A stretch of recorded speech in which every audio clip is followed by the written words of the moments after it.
తెర వెనక స్నేహాలు, కోర్టు గదుల్లో వ్యూహాలు, రాజకీయ లాబియింగ్ ఎంత జరిగినా చివరికి న్యాయస్థానం ముందు వాస్తవాలే నిలబడతాయి. తిరుమల తిరుపతి దేవస్థానం వ్యవహారంపై దాఖలైన పిటిషన్ నేపథ్యంలో సుప్రీంకోర్టులో జరిగిన పరిణామాలు ప్రస్తుతం ఆంధ్రప్రదేశ్ రాజకీయాల్లో తీవ్ర చర్చకు దారితీశాయి. టీటీడీ పరిపాలన, లడ్డూ కల్తీ ఆరోపణలు, విచారణపై వివాదాల నడుమ ఈ పిటిషన్ విచారణ కీలక మలుపు తీసుకున్నట్లుగా కనిపిస్తోంది. ప్రధాన న్యాయమూర్తి జస్టిస్ సూర్యకాంత్, జస్టిస్ జోయ్ మల్యా బాగ్చీల ధర్మాసనం పిటిషన్పై స్పందించిన తీరు చాలా స్పష్టంగా చెప్తుంది. కొందరు ఆశించినట్లుగా విచారణలను నిలిపివేయాలన్న ప్రయత్నానికి కోర్టు అనుకూలంగా వ్యవహరించలేదనే అభిప్రాయం వ్యక్తమవుతోంది. దీంతో రాజకీయంగా రక్షణ కవచంగా మారుతుందని భావించిన చర్య చివరకు చిల్లుల గొడుగులా మారిందనే వ్యాఖ్యలు వినిపిస్తున్నాయి. టీటీడీ తరపున వాదించిన సీనియర్ అడ్వకేట్ సిద్ధార్థ లూత్రా కోర్టులో కీలక వాదనలు వినిపించారు. గతంలో టీటీడీ తరపున వాదించిన వ్యక్తులే ఇప్పుడు పరిపాలనాపరమైన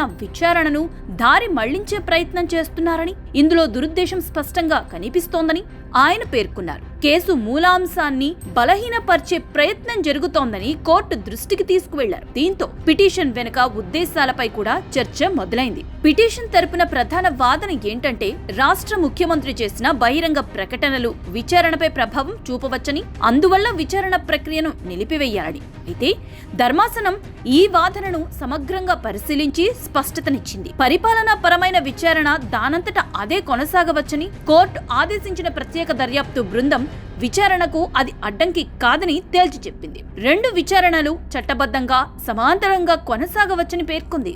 పిటిషన్ కు తగిన న్యాయబలం కనిపించడం లేదని చేసిన వ్యాఖ్యలు ఈ కేసులో కీలకంగా మారాయి. ఇప్పటికే ఛార్జ్ షీట్లు దాఖలయ్యాయని, విచారణలు పూర్తయ్యాయని కోర్టు గమనించడం విశేషం.